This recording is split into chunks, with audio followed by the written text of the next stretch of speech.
Hello guys, કેમ છો બધા? મજામાં? આશા રાખું છું બધા મજામાં હશો. પંચાલ મિક્સ ચેનલમાં આપ સૌનું સ્વાગત છે. સૌથી પહેલાં બધાને મારા જય શ્રી કૃષ્ણ. શિયાળું બરફ ઠંડી બહુ જ પડી રહી છે, એટલે આપણે કંઈક હેલ્ધી વસ્તુ આજે બનાવીશું અને એ જ બહુ શરીર માટે બહુ સારી છે, કે જેમાં મેં આંબળાનો ઉપયોગ કર્યો છે અને ગુળનો ઉપયોગ કર્યો છે, એટલે શરીર માટે ખૂબ જ હેલ્ધી છે. આ વસ્તુ તમે બહાર લેવા જશો તો તમને ખબર નહીં હોય કે આમાં શું વસ્તુ ઉમેરેલી છે. જો આપણે ઘરે બનાવીશું તો આપણને એક સેટિસ્ફેક્શન રહેશે કે મેં આજે આ વસ્તુ ઉમેરી છે, એટલે છોકરાઓ માટે અને મોટાઓ માટે ખૂબ જ હેલ્ધી છે. તો આજે હું લઈને આવ્યો છું આમલાનો પ્રાશ, એટલે ચમનપ્રાશ, કે જે બજારમાં મળે છે બોટલોમાં. તો એ નહીં, પણ આજે આપણે ઘરે બનાવીશું. તો એમાં મેં 250 ગ્રામ જેવા આમળા લીધા છે અને મેં એને બાફી લીધા છે, અંદરથી ઠળિયો કાઢી લીધા છે. આ છે ગુળ. જેટલા આમળા છે એટલો અહીંયા મેં ગુળ લીધો છે. અહીંયા મેં ગરમ ખડા મસાલા લીધા છે, જેમાં તજ છે, પત્તા છે, લવિંગ છે અને ઇલાયચી છે. તમારે જો કોઈ બીજી કોઈ વસ્તુ એડ કરી હોય તો તમે એ પણ કરી શકો છો. આ છે તુલસીના પાન, આ છે ખજૂર, કે જેને મેં 1 કલાક પહેલાં ગરમ પાણીમાં પલાળી લીધું હતું, અને આ છે કિશમિશ, એને પણ મેં 1 કલાક જેવું ગરમ પાણીમાં પલાળી દીધું. ચાલો હવે આપણે બનાવવાનું સ્ટાર્ટ કરીએ. પહેલાં સૌથી હું આ ત્રણેય વસ્તુને એક મિક્સરમાં ગ્રાઇન્ડરમાં ક્રશ કરી લઈશ, પછી હું આને ક્રશ કરીશ. હવે આને હું સહેજ રોસ્ટ કરીશ, બહુ જ નહીં, એટલે સહેજ સામાન્ય રોસ્ટ કરીશ, કે જેથી એનું જે કચાશપણું હોય એ દૂર થઈ જાય. ચાલો આપણે બનાવવાનું સ્ટાર્ટ કરીએ. તો ગાઈઝ, મેં અહીંયા એક જાર લીધો છે, હું એમાં એડ કરીશ ખજૂર પલાળેલા છે તે. હવે હું એમાં એડ કરીશ કિશમિશ અને તુલસીના પત્તા. હવે આ વસ્તુને હું મિક્સરમાં ક્રશ થઈ ગયું છે. હવે હું આ જારમાં જ જે આમળા મેં બાફ્યા હતા એ આમળાને હું ક્રશ કરી લઈશ. જો આમળા બાફતી વખતે એનું જે પાણી નીકળે એ તમારે ફેંકવાનું નહીં. પાણીમાં પણ ઘણા બધા બેનિફિટ હોય છે, કે જેથી તમે એને એક બોટલમાં ભરીને રોજ સવારે એનું સેવન કરી શકો છો.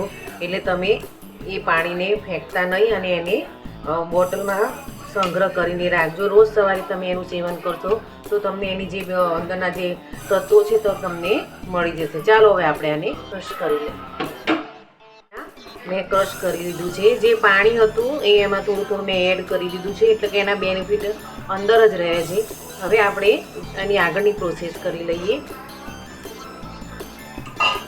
નોનસ્ટિકની કઢાઈ લીધી છે. તમારી જોડે નોનસ્ટિકની કઢાઈ ના હોય તો તમે કોઈ સ્ટીલની જાડા તળિયાવાળી કઢાઈ લઈ શકો છો.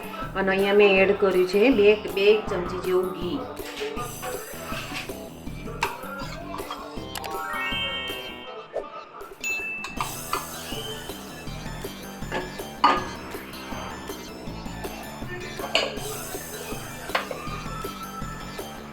ઘી એડ કરી છે અને એમાં જે આપણે આમળાનું પલ્પ હતું એ આપણે એમાં એડ કરી દઈશું.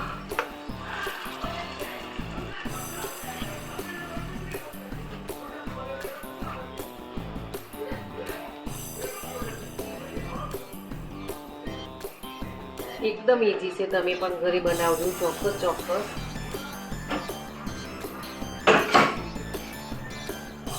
હવે હું એમાં એડ કરીશ ગોળ.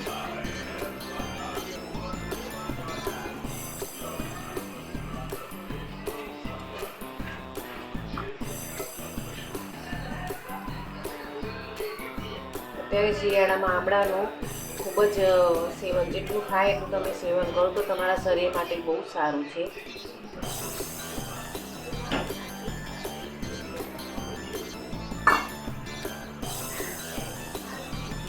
હવે એને આપણે થોડું ગોળની અંદર ઓગળવા દઈશું, કે જેથી એની કન્સિસ્ટન્સી થોડી ઢીલી થશે.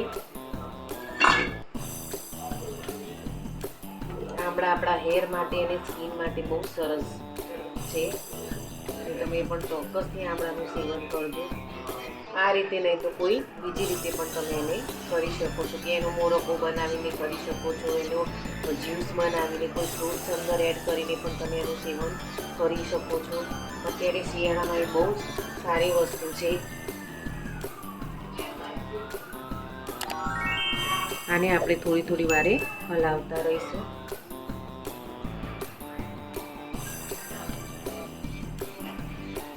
હવે એમાં આપણે જે આ ખજૂરનો પલ્પ ભર્યો તો એ પણ આપણે એમાં એડ કરી દઈશું, જે તુલસી પત્રની હતું તે.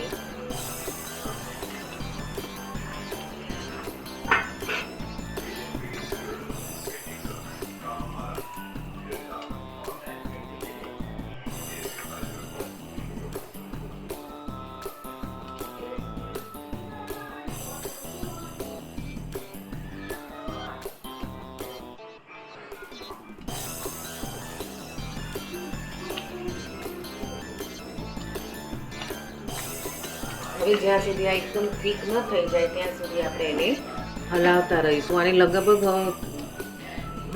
બનતા 20 થી 25 મિનિટ જેવો સમય થાય છે. અને આ બનાવતા ખાસ ધ્યાન રાખવું કે અંદરથી થોડું થોડું પાણી પણ છાંટા બહાર પડે છે, એટલે મને બનાવતા ખાસ ધ્યાન રાખવું. ખડા મસાલા હતા એ એને મેં ક્રશ કરી લીધા છે અને એનો મસાલો પણ અમે એડ કરી દીધો છે.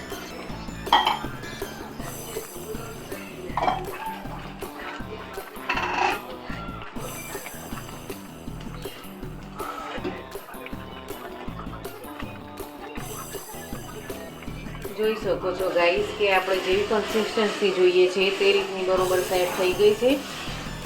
આમાંથી બધું પાણી બળી ગયું છે, કારણ કે આને તમે 15 દિવસ 15 કે મહિનોથી તમે એને રાખી શકો છો. પણ જો રોજ ખાવ તો 15 દિવસ રાખવાનું નથી, અઠવાડિયું 10 દિવસમાં તો આ પૂરો થઈ જાય છે.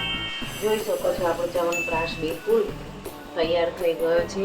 બિલકુલ છે ને બજાર જેવો ચ્યવનપ્રાશ આપણો તૈયાર થઈ ગયો છે. હવે હું અહીંયા ગેસ ઓફ કરી દઈશ. આને બનાવતા લગભગ 15 થી 20 મિનિટ જેવો સમય લાગે છે, વધુ સમય લાગતો નથી. એટલે આપણા છોકરાઓને આપણે બને ખવડાવી શકીએ છીએ. જો ઘરે બનાવીએ તો, બજારમાંથી લાવીએ તો કેવો હોય કેવો નહીં એ ખબર નથી હોતી, પણ આપણા ઘરે બનાવેલી વસ્તુ કેટલી ચોખ્ખી છે આપણને ખબર છે. હવે હું આ વસ્તુને થોડી વાર ઠંડુ થવા દઈશ, કારણ કે ગરમ છે. પછી એરટાઇટ બરણીમાં હું એને ભરી દઈશ. ને રોજ સવારે 1 ચમચીનું આને સેવન કરશો તો શરીરમાં સરસ જ સ્કિનમાં અને હેરમાં ફેર પડશે. હવે હું આને સાઈડમાં મૂકી દઈશ કે જ્યાં સુધી એ ઠંડો ન થાય ત્યાં સુધી. જોઈ શકો છો ગાઈસ કે આપણું ચ્યવનપ્રાશ બિલકુલ સરસ તૈયાર થઈ ગયું છે, બિલકુલ બજાર જેવો અને ટેસ્ટી. તમે પણ બનાવજો, ચોક્કસથી તમને પણ મજા આવશે અને તમારા બાળકોને પણ મજા આવશે ખાવામાં. બનાવવામાં બહુ સમય લાગતો નથી, 15-20 અડધો 1 કલાક જેવો સમય લાગે છે, પણ બિલકુલ બજાર જેવું ચ્યવનપ્રાશ તૈયાર થયો છે. તમે જોઈ શકો છો ગાઈસ. આવી રીતે એરટાઇટ બરણીમાં તમે ભરશો તો એ લાંબા સમય સુધી ચાલશે. જોઈ શકો છો. મારો આ વિડીયો પસંદ આવ્યો હોય તો પ્લીઝ લાઈક કરજો, સબસ્ક્રાઈબ કરજો અને શેર કરજો. જય શ્રી